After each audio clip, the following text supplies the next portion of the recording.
Today I'm going to show how I air fried this alcapurrias. It's a very famous Puerto Rico fritter. This is made with yuca, then there is plantain, and it's stuffed with meat. So my friend gave me this. It's frozen. I thawed it. You can put the frozen also directly to the air fryer and set the air fryer at 385-degree Fahrenheit for 15 minutes. Brush oil in between and let both sides be cooked. So you have to flip in between so the other side also cook. This was so good.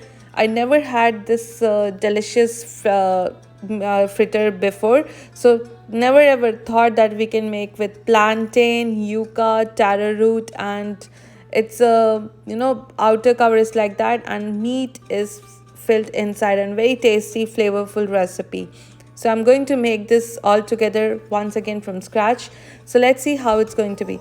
If you know about this recipe, do let me know in the comments what is your recipe for this.